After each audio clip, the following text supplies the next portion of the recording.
Star টিভির সাপ্তাহিক আলোচনা নিটল টাটা ডেমোক্রেসি অনুষ্ঠানে আপনাদের সবাইকে স্বাগত জানাচ্ছি। আমি খন্দকার ইসমাইল। দর্শক, এই অনুষ্ঠানটি সরাসরি প্রচারিত হয় প্রতি শুক্রবার রাত 12টা 5 মিনিটে। আজ আমাদের আলোচনার বিষয় হচ্ছে মোদির সফর পরবর্তী রাজনীতি।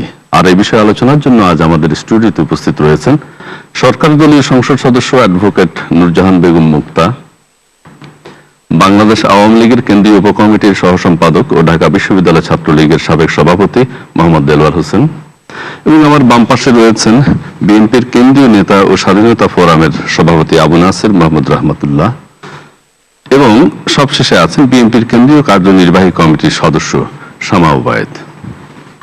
আপনাদের চারজনকে আমাদের আজকের অনুষ্ঠানে স্বাগত জানাচ্ছি। দর্শক, আপনি চাইলে আপনারাও প্রশ্ন করতে পারেন, জানাতে পারেন আপনার মতামত। টেলিভিশন স্ক্রিনে দেখানো নাম্বারগুলোতে আমাদেরকে কল করবেন। এবার আমরা যাচ্ছি মূল আলোচনায়। আমরা জানি যে ভারতের প্রধানমন্ত্রী মিস্টার নরেন্দ্র মোদী বাংলাদেশ সফর করেছেন গত 6 এবং 7 জুন, এবং বাংলাদেশের বেশ কিছু চুক্তিতে স্বাক্ষর করেছেন। উভয় দেশের স্বার্থ সংশ্লিষ্ট যেসব বিষয় রয়েছে তার মধ্যে 22টি চুক্তিতে স্বাক্ষর করেছেন। এই বিষয়গুলো নিয়ে তার সফর পরবর্তী এখন বিভিন্ন আলোচনা হচ্ছে, পর্যালোচনা হচ্ছে, এবং আরো কিভাবে বাংলাদেশের দাবি আদায় করা যায়, ভারত চাচ্ছে ভারতের পক্ষে আরো কিভাবে দাবিগুলো আদায় করা যায়, সেই বিষয়গুলো নিয়ে আলোচনা হচ্ছে। কে লাভবান হয়েছে এই বিষয়গুলো কিন্তু আছে। আমি প্রথমে শামা ওবায়েদ আপনার কাছে জানতে চাইবো যে আমি গতকাল অধ্যাপক এমাজউদ্দিন আহমেদ তিনি বলেছেন যে 22টি চুক্তি স্বাক্ষর হয়েছে কিন্তু একটিও বাংলাদেশের স্বার্থে নয়।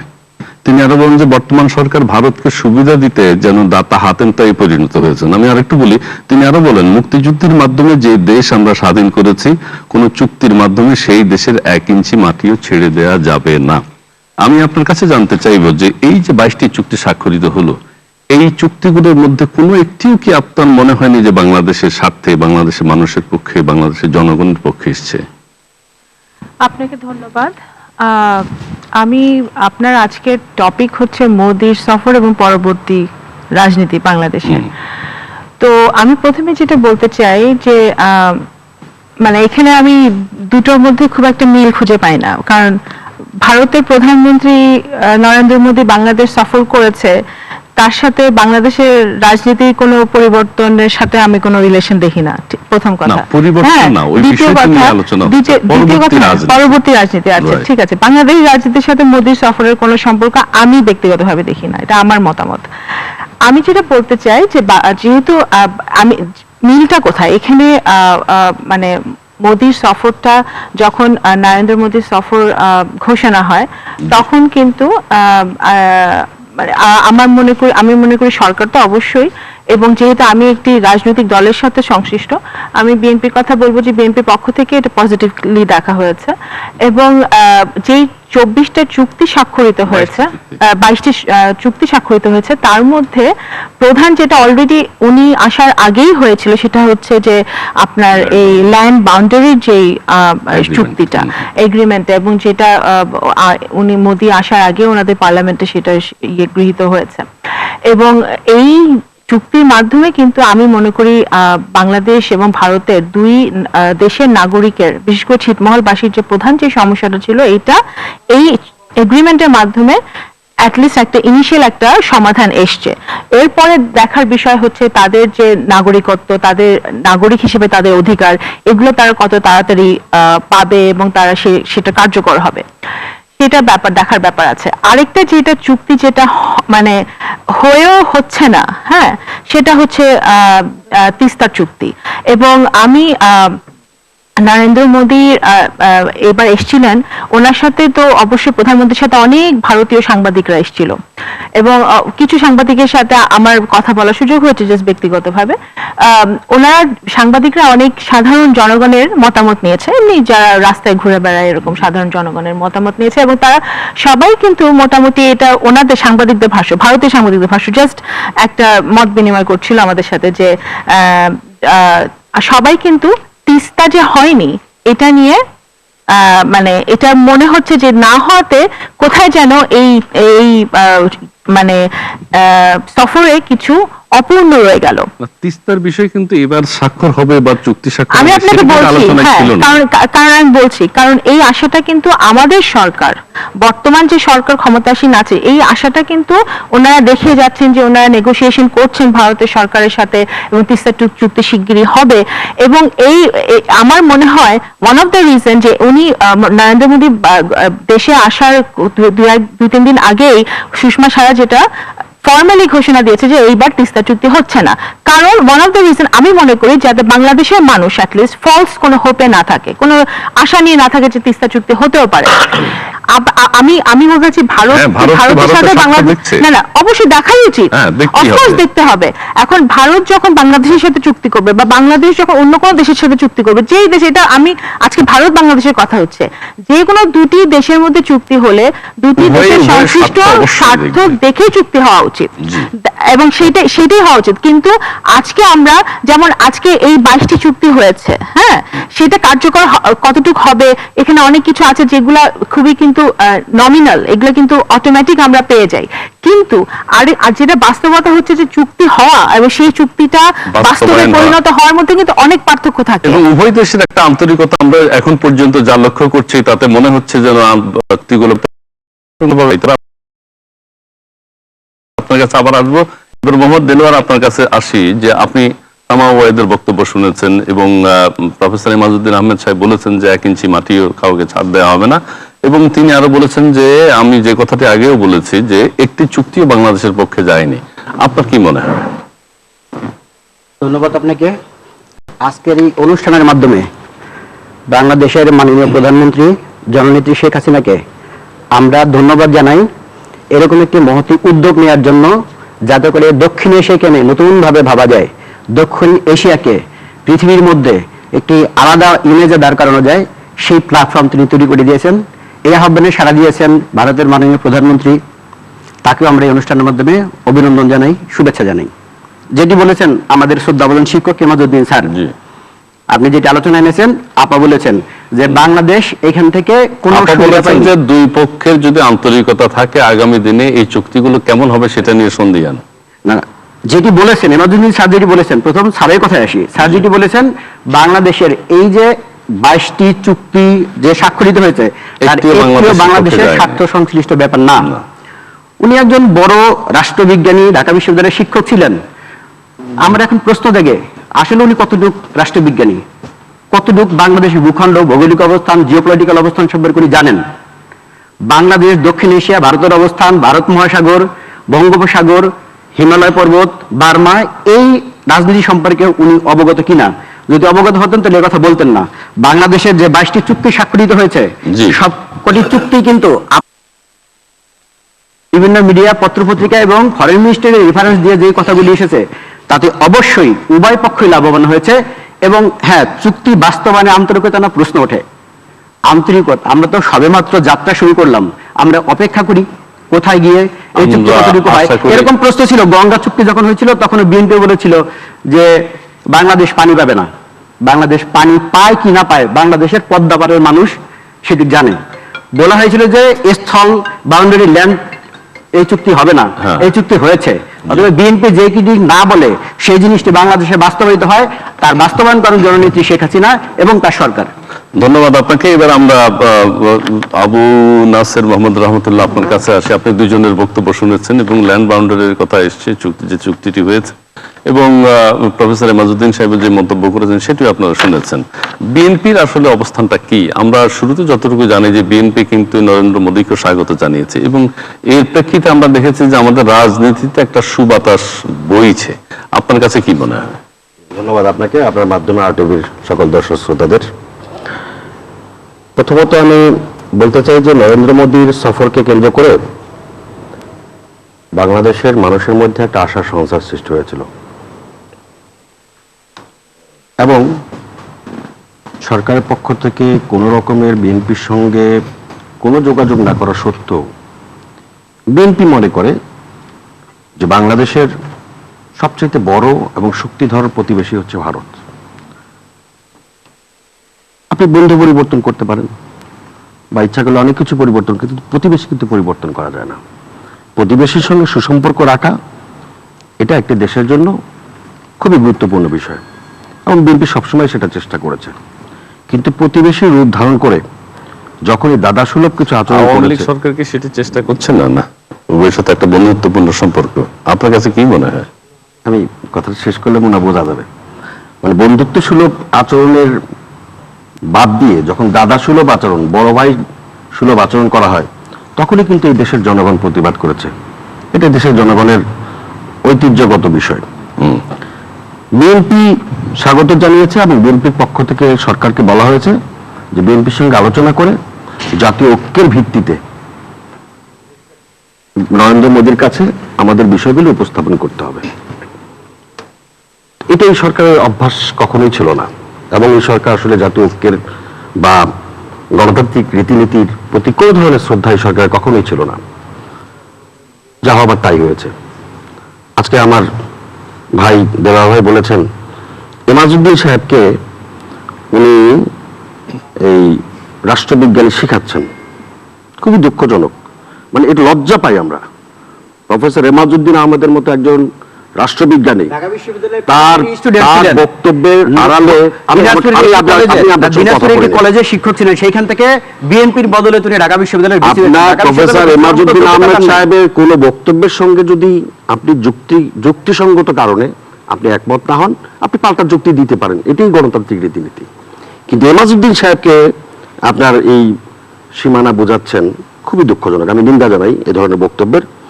এবং আমি আপনাকে বলি যে এই চুক্তির কি কি হবে।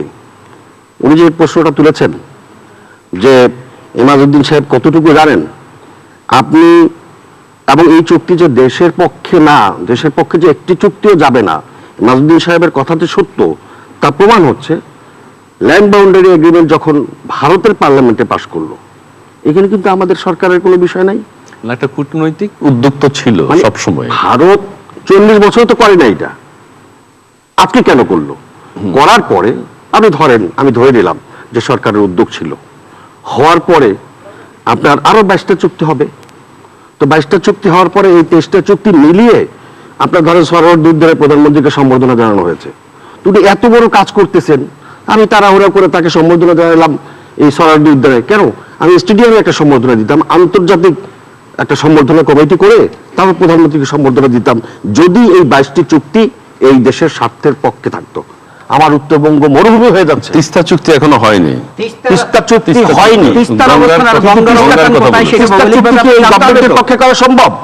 তিস্তা সহ আপনি নিজেই বললেন কথা বলা যাবে, 54টা নদী, 54টা নদী, এটা আমাদের ন্যায্য হিস্সা। আপনি বলেছেন এটা আমার আন্তর্জাতিক রীতিনীতি অনুযায়ী আমার যে প্রাপ্য, সেটা অবশ্যই আমাকে অনুদান দেওয়া হচ্ছে না। সেই অনুদান নেওয়ার জন্য একটি দুর্বল গভর্নমেন্ট, তার পক্ষে এই অধিকার আদায় করা কোনোদিনই সম্ভব নয়। ওকে, ধন্যবাদ। তবে আমরা একটা গণভিত্তি সম্পন্ন, জনগণের নির্বাচিত, জনগণের ম্যান্ডেট সম্পন্ন একটি সরকার না হলে এটা সম্ভব না। আচ্ছা, আমার কাছে একটা জিনিস মনে হয় যে এই মোদী সরকার যখন বাংলাদেশে এসেছেন, বাংলাদেশে আসবেন আমরা সবাই জানি, বাংলাদেশের কোন রাজনৈতিক দল থেকে জোরালো ভাবে কিন্তু চুক্তিগুলো কি হবে, কি হওয়া উচিত, কোনটা হলে বাংলাদেশের স্বার্থে, বাংলাদেশের পক্ষে যাবে, সেই বিষয়গুলো খুব একটা আলোচিত হয়নি। আপনার কাছে আমি এখানে একটা কথা বলি আপা শুরু করার আগে, এই যে 22টা চুক্তি আপনি বলছেন, এই 22টা চুক্তিকে আপনি নিজে পড়েছেন? আমরা পড়বো, দিস ইজ বিকজ আমরা কেউ পড়ি নাই, কারণ 22টা চুক্তি আমরা ভাষা জানি, ভিসা সংক্রান্ত কিছু চুক্তি আছে, আমাদের দেশের লোক ভারতে যাবে সেই সব চুক্তি আছে, আমাদের এক্সপোর্ট ইম্পোর্টের কিছু চুক্তি আছে, কিন্তু ডিটেইলস কখনোই বাংলাদেশের জনগণের সামনে এটা উপস্থাপন করা হয়নি। তবে সেটা প্রকাশ হবে আস্তে আস্তে। এবার আপনার কাছে আসি, আপনি যদি বলেন যে আপনি 3 জনের বক্তব্য শুনেছেন, এবং অনেকে মনে করেন যে, এবং বর্তমান সরকার মনে করছে, এবং সাধারণ মানুষ অনেকে মনে করছেন যে এই ধরনের যে এই যে সফল চুক্তি বা সুন্দর চুক্তি স্বাক্ষরিত হয়েছে, এটি বাংলাদেশের পক্ষে যাবে, বাংলাদেশের মানুষ উপকৃত হবে। তবে নরেন্দ্র মোদী একটা কথা বলেছেন, উভয় দেশের জনগণই উপকৃত হবে, এরকম চুক্তি আমরা করতে চাই, এবং এরকম চুক্তি হবে। ভবিষ্যতে কি হবে আপনার কি মনে হয়? ধন্যবাদ আপনাকে, ধন্যবাদ, এবং এখানে যারা আলোচক তাদেরকে এবং RTV দর্শকদের ধন্যবাদ। আমি এতক্ষণ 3 জনের বক্তব্য শুনেছি, তো আমার মনে হয় আমাকে একটু সময় দিতে হবে, দয়া করে। সময় সবার জন্য সমান, কিন্তু আমাকে কিছু রিপ্লাই করতে হবে। আমি প্রথমেই বলবো যে ভারত আমাদের প্রতিবেশী দেশ এবং প্রতিবেশী দেশ ভারতের সাথে আমাদের সম্পর্কটা হলো বহুমাত্রিক। কিরকম সেটা? প্রথমত ভারত আমাদের প্রতিবেশী, দ্বিতীয়ত হলো আমরা জানি যে আমাদের মহান স্বাধীনতা যুদ্ধের সময় ভারত আমাদের পাশে কিভাবে এসে দাঁড়িয়েছিল এবং আমাদের দেশের লোকজন যুদ্ধ করেছে, ভারতের সেনাবাহিনী আমাদের দেশে এসে যুদ্ধ করেছে, আমাদের পক্ষ হয়ে রক্ত দিয়েছে।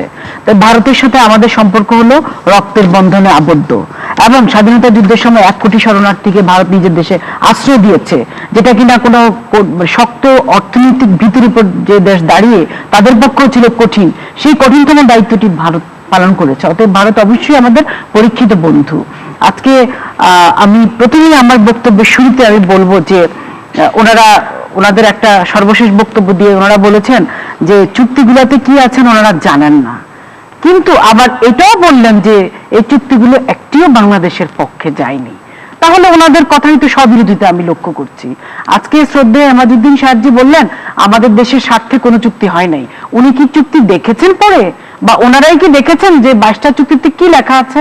অথচ আমাদের এই বক্তা উনি যিনি বললেন যে এই চুক্তিতে নাকি বাংলাদেশের বিপক্ষে গিয়েছে সবকিছু। তাহলে এই যে স্ববিরোধিতা, এটা কেন? এটা কি সেটাই তাহলে যে ভারত বিরোধিতা যেটা ছিল, জুজুর ভয় যেটা দেখানো হয়েছিল বঙ্গবন্ধুকে হত্যার পরে, যে জুজুর ভয় এবং ভারত জুজুর ভয় দেখিয়ে যে বিএনপির জন্ম হয়েছিল, ভারত বিরোধিতাকে পুঁজি করে জিয়াউর রহমান যেটা শুরু করেছিলেন। বিএনপি বলছে যে বাংলাদেশের স্বার্থের বিরুদ্ধে যেটা যায় বিএনপি তারই বিরোধিতা করে। এখন বিএনপি কি জেনেছে বাংলাদেশের স্বার্থের বিরুদ্ধে কিছু গিয়েছে কিনা? বিএনপি তো জানেনি। আচ্ছা ঠিক আছে, আপনি রিপ্লাই দিয়েন, আপনার সব আপনি বলবেন যে 22টা চুক্তি হয়েছে, ওনারা কিন্তু কেউ দেখেনি সেটা, যে চুক্তিগুলো কি ডিটেলস কি দেখেছে ওনারা দেখেনি। তাহলে এখন এই যে চিলে কান নিয়ে গেছে বলে দৌড়াবো, কানটা আগে যথাস্থানে আছে কিনা সেটা আমাদের দেখতে হবে। তা আমার মনে হয় এগুলা বলে আসলে ধোঁয়াশা সৃষ্টি করার কোনো এখানে কিছু নেই। কারণ যে 22টা চুক্তি হয়েছে আপনি জানেন যে 22টা চুক্তি হয়েছে, প্রটোকল হয়েছে, সমঝোতা স্মারক এবং যৌথ ঘোষণা হয়েছে এবং সীমান্ত চুক্তির দলিল বিনিময় হয়েছে, সেটিও আপনি জানেন। আজকে 68 বছর পরে যে ছিটমহলের বাসিন্দারা যে তারা পরাধীনের মতোই ছিল, বাংলাদেশের ভিতরে কিছু ছিল ভারতীয়, ভারতের ভিতর ছিল কিছু বাংলাদেশের। আজকে যে এমাজউদ্দিন সাহেব বলে যে 1 ইঞ্চি জায়গাও ছাড়বে না, তো জায়গাটা আমরা জিতেছি, আরো ভারত ছেড়েছে প্রায় 15,000 একরের মতো, আমরা ছেড়েছি 7,000। তাহলে এখানে জিততো কারা? এটা তো সহজ হিসাব, অঙ্কের হিসাব।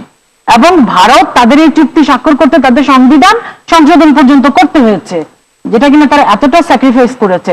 তাহলে আমাদের তো কোনো সংবিধান সংশোধন করতে হয়নি, তাহলে এখানে জিতলো কারা? এটা তো সহজ হিসাব। এবং একটা কথা নরেন্দ্র মোদী বলেছেন যে পানি, পাখি, বাতাস এগুলো কিন্তু ন্যাচারাল, এগুলোর কোনো সীমারেখা নেই এবং এগুলোকে আটকিয়ে রাখতে পারে না। হ্যাঁ, এবং এই কথা বলে উনি প্রকারান্তে এটাই বুঝিয়েছেন যে যেই জিনিসগুলো ন্যাচারাল সেগুলা সবাই পেতে পারে এবং সেগুলো সবাই সমানভাবে ভাগ করে নিবে।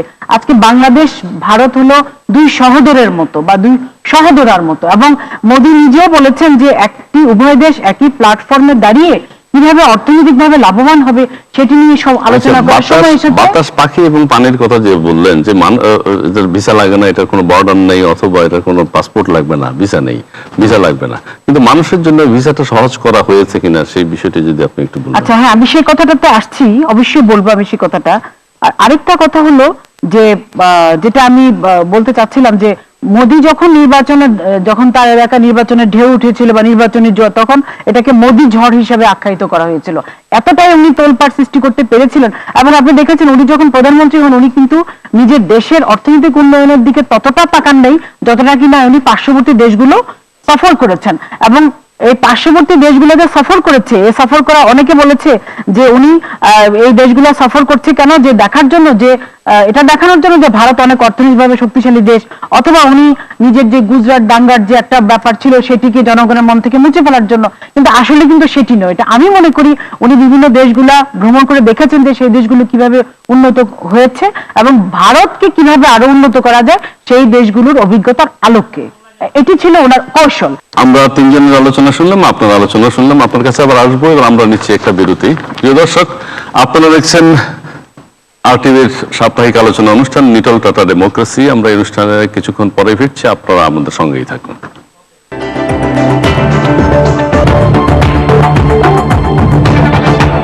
দেখছিলেন RTVর বিশেষ আলোচনা নিটল টাটা ডেমোক্রেসি। দর্শক, আমরা আলোচনা করছিলাম নুরজাহান বেগমের সাথে। আপনার কাছ থেকে আমরা এই চুক্তিগুলো নিয়ে আলোচনা শুনছিলাম, আপনি যদি আরেকটু বলেন। হ্যাঁ, ধন্যবাদ। এখন আমার বক্তব্য হচ্ছে যে বাংলাদেশ স্বাধীন হয়েছে 1971 সালে। আপনারা দেখেন তার আগের থেকে 68 বছর ধরে যে ছিটমহলবাসী যে সমস্যা ছিল, কত সরকার আসলো বাংলাদেশে গেল, কিন্তু কেউ কিন্তু এটি নিয়ে কোনো মাথা ব্যথা কারো ছিল না। বঙ্গবন্ধু শেখ মুজিবুর রহমান যখন জীবিত ছিলেন তখন উনি একটি চুক্তি করেছিলেন, মুজিব ইন্দিরা চুক্তি নামে, যেটি বিখ্যাত ছিল। বঙ্গবন্ধু সেই চুক্তির সূচনা করেছিলেন এবং তার কন্যা জননেত্রী শেখ হাসিনা মাননীয় প্রধানমন্ত্রী এটি করলেন। আপনারা দেখলেন যে বিগত কিছুদিন আগে যখন মোদী আসলেন। তো আমি মনে করি যে এটি অবশ্যই বাংলাদেশের জন্য একটি ঐতিহাসিক বিজয়। আমি মনে করি যে যেহেতু কিছু লোক তাদের অধিকার বঞ্চিত ছিল, মানবাধিকার সেখানে পদদলিত হচ্ছিল, তারা এখন আলোর পথে চলে, হ্যাঁ, আমি অবশ্যই এটা একটা তাৎপর্যপূর্ণ ব্যাপার।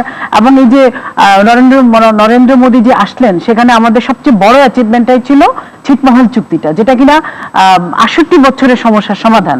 তো এটি অবশ্যই একটি ইতিবাচক দিক, এটা দেশে বিদেশে প্রশংসিত হয়েছে, আন্তর্জাতিকভাবে প্রশংসিত হয়েছে। এখন আমি অত্যন্ত দুঃখ পাচ্ছি যে একজন শ্রদ্ধেয় শিক্ষক আমাজউদ্দিন সাহেব, ওনার মুখ থেকে যদি কথা শুনি আমরা, উনি একজন বিশিষ্ট শিক্ষাবিদ, যদিও এখানে দলীয় বিএনপির ওনারা দুজন আছেন, একজন তো কেন্দ্রীয় কমিটির সদস্য, আরেকজন আছেন বিএনপির, উনিও তো বিএনপির, ওনারা দুজনেই কিন্তু বললেন যে বিএনপি এটিকে ইতিবাচক ভাবে দেখেছে, কিন্তু আমাজউদ্দিন সাহেব দেখা যাচ্ছে এটাকে ইতিবাচক ভাবে দেখেন নাই।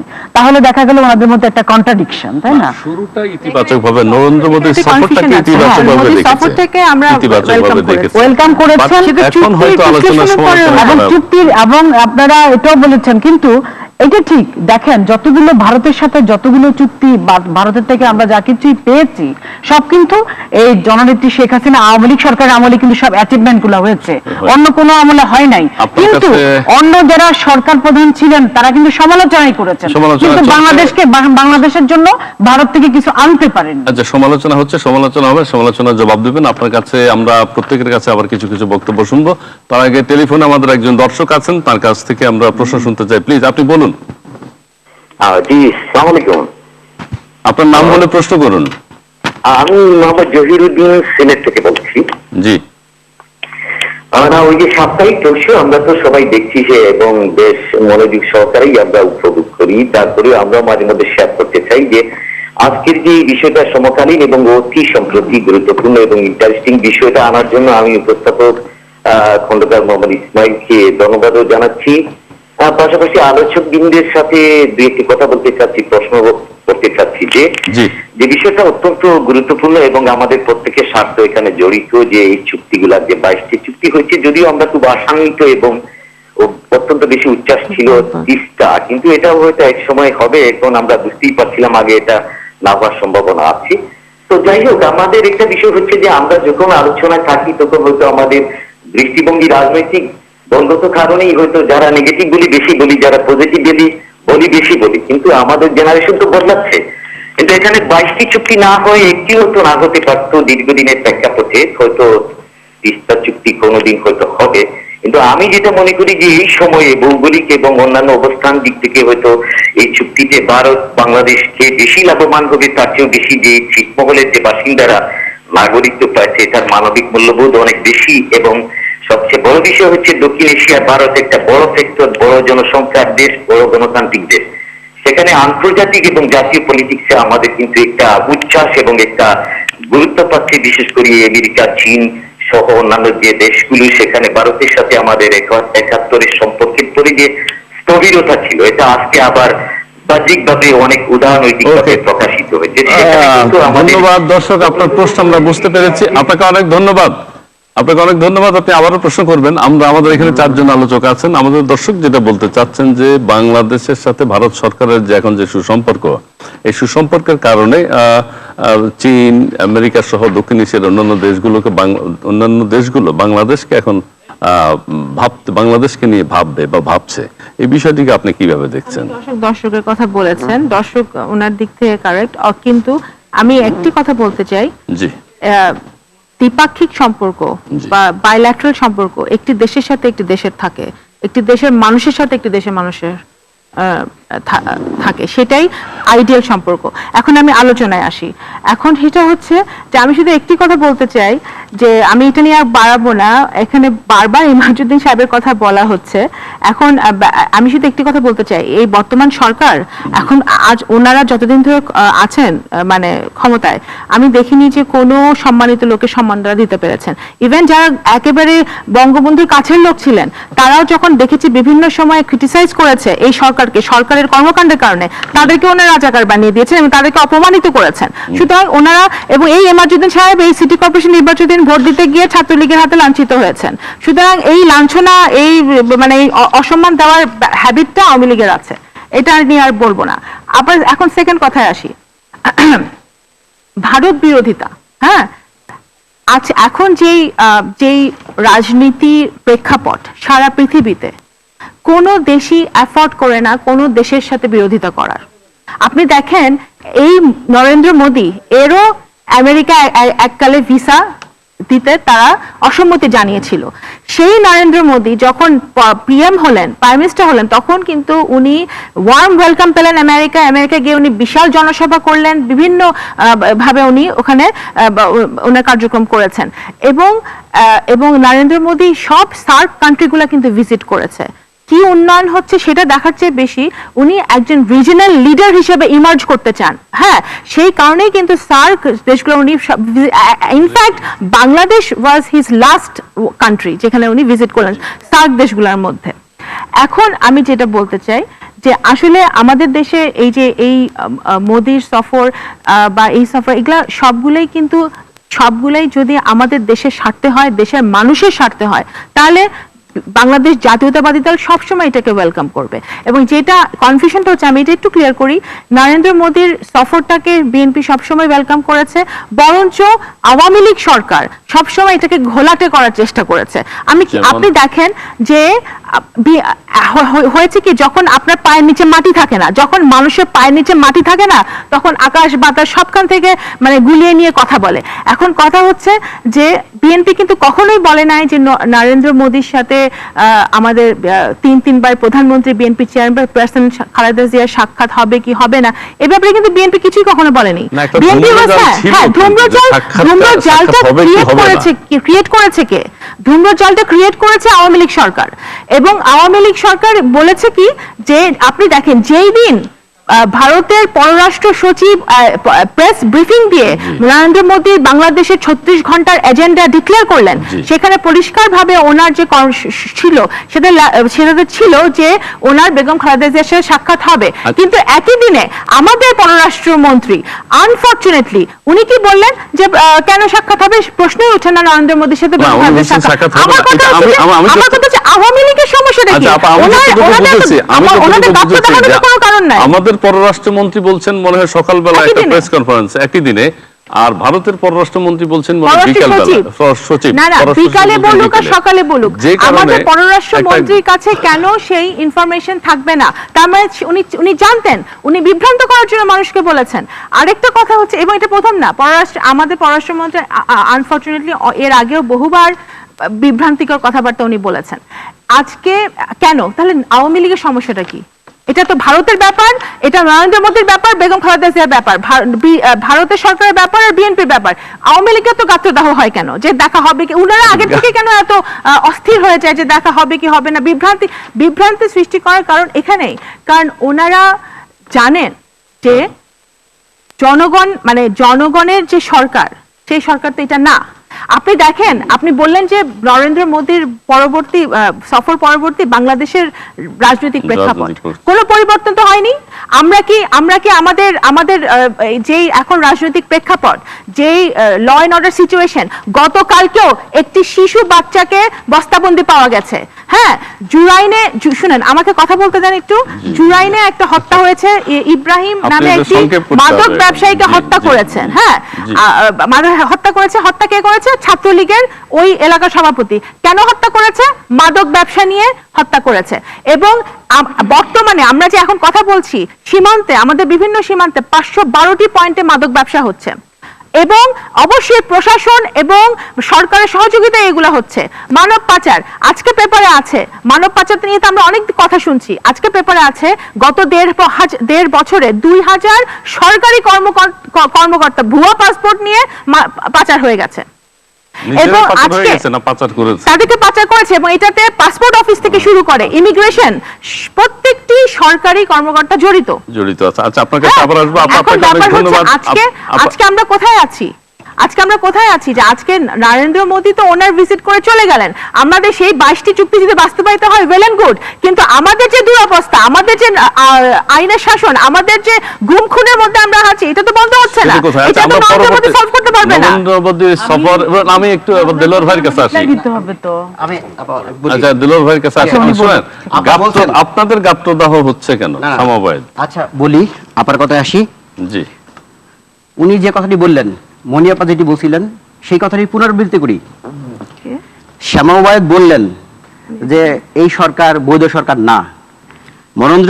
নরেন্দ্র মোদী সাহেব ভারতীয় প্রধানমন্ত্রী বাংলাদেশে ছিলেন কার আমন্ত্রণে, কার নিমন্ত্রণে? জননেত্রী শেখ হাসিনার নিমন্ত্রণে। সে কে? বাংলাদেশের প্রধানমন্ত্রী।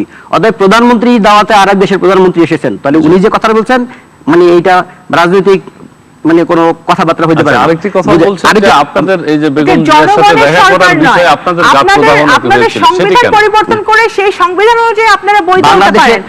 জনগণের ভোটে মোদির সাথে বিএনপির কথা হয় না, বিএনপির কথা না, অনেক বিএনপি জামাতের কথা হচ্ছে যে একাধিক রাজনৈতিক দলের কথা। বিএনপি জামাতের কথা হচ্ছে যে ভারত বিরোধিতা, মানে ভারতের প্রত্যেকটি পত্রিকায় এই মোদি সাহেব বাংলাদেশে সফরের সময় লিখেছিলেন এই বিএনপির নাটকীয় পরিবর্তন। এই নাটকীয় পরিবর্তনের কারণ আছে। নাটকীয় পরিবর্তন এই 2টি বছর ধরে সারা বাংলাদেশে বিএনপি জামাতের অত্যাচারে মানুষ, পরিবহন, শিল্প, ব্যবসা, বাণিজ্য এমন কোনো জায়গা নেই যেখানে বিএনপির অত্যাচারে মানুষ, জনপদ জ্বলেছে, বিদ্যুৎ কেন্দ্রে পুড়েছে, মানুষ পড়েছে, বার্ন ইউনিটের এখন পর্যন্ত আর্তনাদ শেষ হয়নি। আমাকে বলতে দিন। না, সেদিকে তো নিয়ে যাচ্ছে। যেই অত্যাচার নির্যাতন করছে, এই অত্যাচার নির্যাতনের হাত থেকে মানুষের সামনে গিয়ে বিএনপির নেতারা হাঁটতে পারে না, রাস্তায় গণদোলায়ের শিকার হয়েছে বিএনপি নেতৃবৃন্দ। সেই দৃষ্টিভঙ্গি ফেরানোর জন্য এই ভারত বিরোধিতার, ভারতকে আবার ভারত প্রীতি, যারা বাংলাদেশকে বলতো যে ভারতের দালাল, দুইজনকে মেরে ফেলে, আওয়ামী লীগকে বলতো ভারতের দালাল,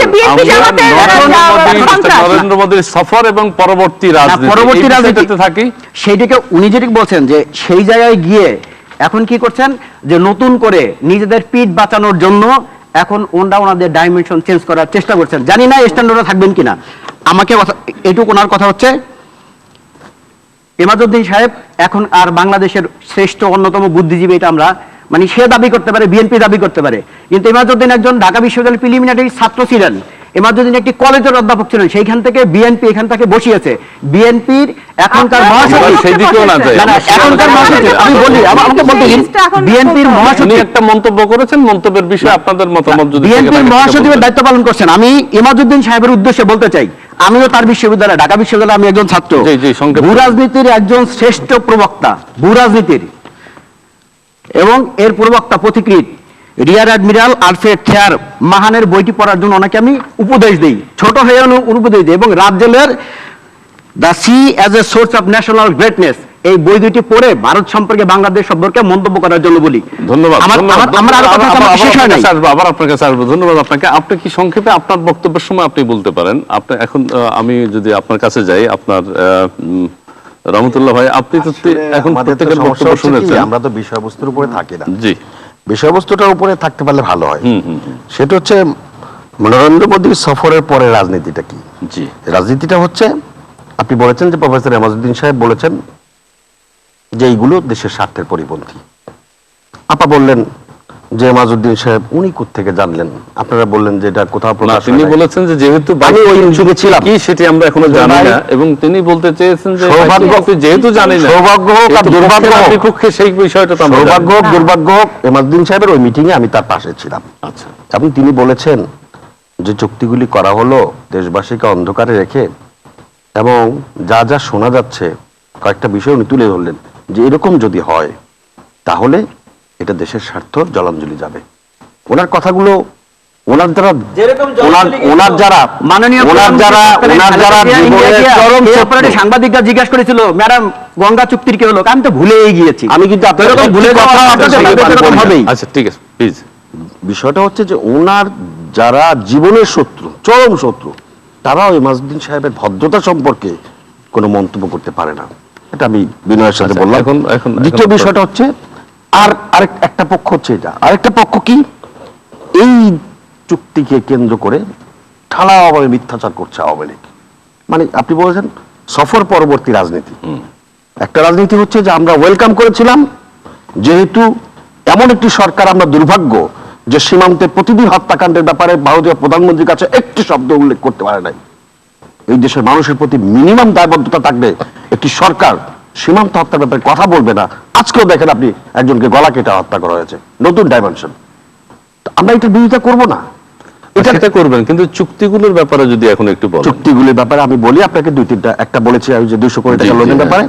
আপনি বলেন যেই রাস্তাগুলো হবে, এই রাস্তাগুলোর উপর দিয়ে ভারতের প্রায় 60 চাকার গাড়িগুলো যাওয়া আসা করবে।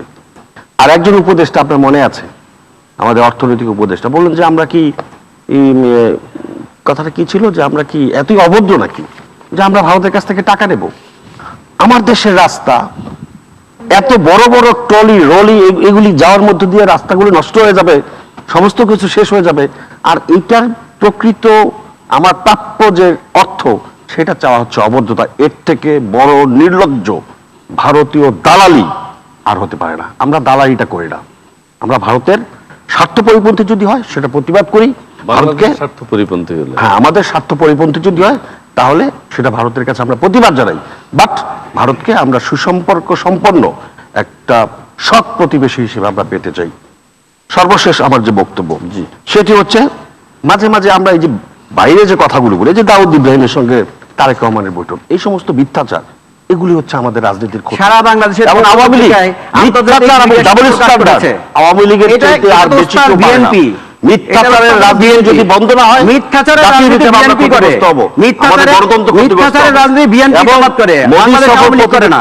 ধন্যবাদ। মোদী সফরের পরে আজকে যারা তিস্তা এবং সীমান্ত নিয়ে কথা বলে না, তারাই ভারতের দালাল, তারাই দেশের স্বার্থ পরিপন্থী। ধন্যবাদ আপনাকে, ধন্যবাদ আপনাকে। এবার আমি নূরজাহান বেগম মুক্তা, আমাদের সর্বশ্রেষ্ঠ মিথ্যাচার যে এই মঞ্চে বসে মিডিয়ার সামনে যে বিএনপি মিথ্যাচারের রাজনীতি করা, বিএনপির জন্মই তো মিথ্যাচারের কথা বললে আমরাও বলি, তাহলে আলোচনা হবে না। প্রত্যেকের কাছে সময় থাকবে, আমরা আবার প্রত্যেকের কাছে 2 মিনিট 2 মিনিট করে শুনতে চাইবে। আমাকে সময় দেন, আমি সবাইকে বেশি দিয়েছেন আমার থেকে। আচ্ছা শুনেন, দালালির কথা বললেন, দালালি কারা করতেছে সেটা জাতি দেখতেছে, সবাই দেখতেছে। কারণ এক সময় এই যে বিএনপির জন্মটা কিভাবে হয়েছে, পুরনো দালাল তো আছেই, নয়া দালাল ঠিক আছে। বিএনপির জন্মটা হয়েছে কিভাবে আমি আবারও বলছি, জাতির জনককে হত্যা করার পর ভারত বিরোধিতাকে পুঁজি করে বিএনপির জন্ম হয়েছিল, ঠিক আছে। এবং এই বিএনপি ভারত বিরোধী যে অপপ্রচার চালিয়েছিল দীর্ঘদিন ধরে, বলেছিল কি আওয়ামী লীগ ক্ষমতায় আসলে দেশ ভারত হয়ে যাবে, ফেনী পর্যন্ত ভারত হয়ে যাবে, মসজিদে উলুধ্বনি শোনা যাবে, বাংলাদেশের সার্বভৌমত্ব বলে কিছু থাকবে না। অথচ সেই ফেনী থেকে কিন্তু সেই বেগম জিয়া প্রধানমন্ত্রী হয়েছিলেন, এবং সমস্ত বক্তব্য যে অসার মিথ্যাচার সেটা প্রমাণিত হয়েছে। তাই এখন আর ভারত জুজুর ভয় আর ওনারা দেখান না, এখন ওনাদের ভারত প্রীতি, ভারত বন্দনা বেড়েছে। এবং দালালি কাকে বলে, কত প্রকার কি কি, সেটা যখন নরেন্দ্র মোদী বাংলাদেশে এসেছে তখন আমরা দেখেছি, বিএনপি থেকে আসার আগেও দেখেছি, নরেন্দ্র মোদীর সাথে সাক্ষাৎ করার জন্য কোনো রাষ্ট্রীয় প্রোটোকল বেগম জিয়ার নাই, যেটা সত্য কথা। কারণ উনি সংসদেও নেই, উনি বিরোধী দলেও নেই, স্বাভাবিকভাবে এটা। কিন্তু তারপরে ওনারা অনেক দান দরবার তদবির করেছেন, করে ওনারা 15 মিনিটের সাক্ষাৎকার নিয়েছেন। আওয়ামী লীগের পক্ষ থেকে কি বিরোধিতা করা হয়েছে? আওয়ামী লীগের পক্ষ থেকে বিরোধিতা কোনো কিছুই আসে না। আমরা কেন বিরোধিতা করবো এটার? এটা তো আমাদের এখানে পক্ষে থাকারও কিছু নেই, বিরোধিতা থাকারও কিছু নাই, এটা তো আমাদের কোনো বিষয় না। এখন নরেন্দ্র মোদী ওনাকে সময় দিয়েছেন, দেখা করেছেন, ব্যাস এই তো। কিন্তু আমাদেরকে যে বলা হচ্ছে যে আওয়ামী লীগ এটাকে ইয়ে করে নাই, দেখা করতে দেয় বিরোধিতা করছে, চরম বিরোধিতা, প্রকাশ্যে বিরোধিতা করেছে, কখনোই করে নাই। প্রকাশ্যে বিরোধিতা করেছে, কখনোই করে নাই। শোনো, এবং যদি কেউ বলে এবং থাকে খালেদা যে জিয়ার সঙ্গে সাক্ষাৎ না হয় এই জন্য যত সাক্ষাৎ চেষ্টা না হয় চালিয়েছে, কি? খালেদা তার জিয়ার থেকে সাথে এক বিন্দু পরিমাণ চেষ্টা আমার করতে বলার পারত। সময় আপনি বলবেন না প্লিজ, আমার বলার সময় আমি আপনি ডিস্টার্ব করি ওনাকে নাই। বলতে দিন। আপনি আমার বলার সময় জি, বলবেন জি, না। বলেন। কারণ হলো খালেদা জিয়া রাষ্ট্রীয়ভাবে তার থেকে কোনো প্রোটোকল পাওয়ার অধিকার রাখে না। সে আমাকে যে একটা ছোট যে এক রাষ্ট্রবিজ্ঞান বুঝিয়ে পৌরনীতি পড়ে তাকেও যদি বলা হয় যে দেখা করার অধিকার রাখে কিনা, রাখে না। কিন্তু নরেন্দ্র মোদী যদি ওনার সাথে দেখা করতে চান সেটা ভিন্ন ব্যাপার, কিন্তু খালেদা জিয়া কোনো প্রোটোকল বহন করেন না, তার সাথে দেখা করার মতো অধিকার রাখেন না। এটা অবশ্যই যদি সেটা সরকারের পক্ষ থেকে কেউ বলেও থাকে দেশের এটি একটা কোনো বড় অপ্রাকৃতিক কিছু রাজনৈতিক না। দল হিসেবে দেখা করতে পারে। এখন আমি বলি, তো দেখা তো করলেন, জি। দেখা করে কি হলো যেটা আমরা দেখেছি যে সেই দেখার মধ্যে কি হয়েছিল সেই ব্যাপারে কিন্তু আমাকে একটু বলতে দিতে হবে। সেটা হলো 6 সদস্যের প্রতিনিধি দল নিয়ে বেগম জিয়া শ্রী নরেন্দ্র মোদীর সাথে দেখা করলেন, এবং তাদের হাতে কি ছিল? তাদের হাতে ছিল দাবি দেওয়া সংক্রান্ত একটা তালিকা, যেটা জাতি হিসাবে আমরা অত্যন্ত লজ্জিত হই। কি জন্য?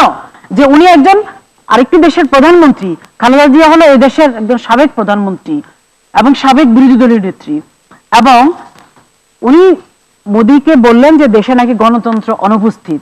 উল্টা মোদী বললেন যে গণতন্ত্র অবশ্যই আমরা থাকতে হবে, হ্যাঁ গণতন্ত্র সেটা ঠিক আছে, কিন্তু আমরা জঙ্গিবাদ এবং সাম্প্রদায়িকতার সাথে আমরা নাই, এবং আমরা সেটাকে আমরা পছন্দ করি না, আমরা সেটার সাথে নাই, এ কথা বললেন। এই হলো এক। তার মানে উনি কি, এটা হলো ঝিকে মেরে বউকে শেখানো। উনি প্রকারান্তরে খালেদা জিয়াকে এটাই বুঝিয়ে দিলেন, জামাতের ব্যাপারে ইঙ্গিত করলেন। এটা কারো বুঝতে অসুবিধা হওয়ার কথা না।